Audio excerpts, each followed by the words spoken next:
ರಾಜ್ಯ ಕಾಂಗ್ರೆಸ್ ಅಲ್ಲಿ ನವೆಂಬರ್ ಕ್ರಾಂತಿಯ ಸಂಚಲನ ಜೋರಾಗಿ ಉಂಟಾಗಿದೆ. ಕುರ್ಚಿ ಕನಸನ್ನ ಕಾಣ್ತಿರುವಂತ ಡಿಕೆ ಶಿವಕುಮಾರ್ ಒಂದ್ ಕಡೆ ಟೆಂಪಲ್ ರನ್ ಮಾಡ್ತಾ ಇದ್ರೆ, ಮತ್ತೊಂದ್ ಕಡೆ ಸ್ವಪಕ್ಷದವರೇ ಅವರಿಗೆ ಹೇಳಿಕೆಗಳನ್ನ ಕೊಡೋ ಮುಖಾಂತರ ಶಾಕ್ ಗಳನ್ನ ಕೊಡ್ತಾ ಇದ್ದಾರೆ.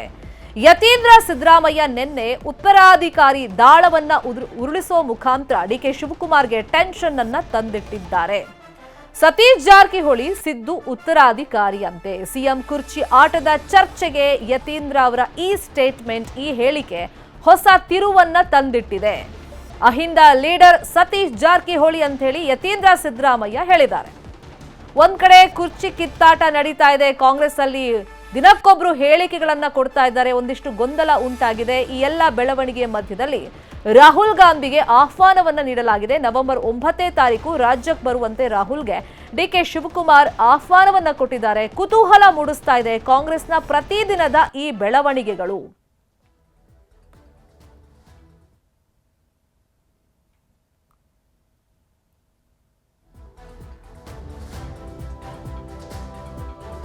ಸಿಎಂ ಕುರ್ಚಿ ಮೇಲಾಟಕ್ಕೆ ಮತ್ತೆ ಟ್ವಿಸ್ಟ್ಗಳು ಸಿಗ್ತಾ ಇದೆ. ನವೆಂಬರ್ ಕ್ರಾಂತಿ ಅಂತ ಹೇಳಿ ಒಬ್ಬೊಬ್ಬರೇ ಸ್ಟೇಟ್ಮೆಂಟ್ ಕೊಡ್ತಾ ಇದ್ದಾರೆ. ಮತ್ತೊಂದು ಕಡೆ ತಮಗೆ ಬೇಕಾದಂತ ತಯಾರಿಗಳನ್ನ ಡಿಕೆ ಶಿವಕುಮಾರ್ ಮಾಡ್ಕೊಳ್ತಾ ಇದ್ದಾರೆ.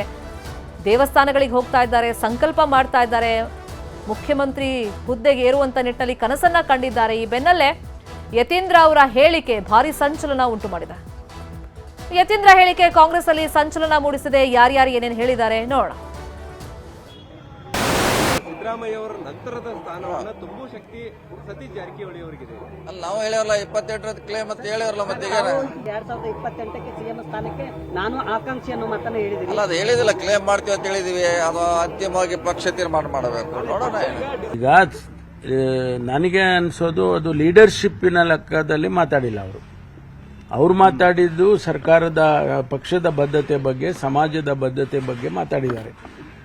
ಸ್ವಾಭಾವಿಕವಾಗಿ ಸತೀಶ್ ಜಾರಕಿಹೊಳಿ ಅವರು ಹಿಂದೆ ಅಹಿಂದ ವರ್ಗದ ಆರ್ಗನೈಸೇಷನ್ ಅಲ್ಲಿ ಇನ್ವಾಲ್ವ್ ಆಗಿದ್ರಿಂದ ಅವರಿಗೆ ಆ ಬದ್ಧತೆ ಇದೆ ಅನ್ನೋ ಮಾತನ್ನ ಹೇಳಿದ್ದಾರೆ. ತಪ್ಪೇನಿಲ್ಲ.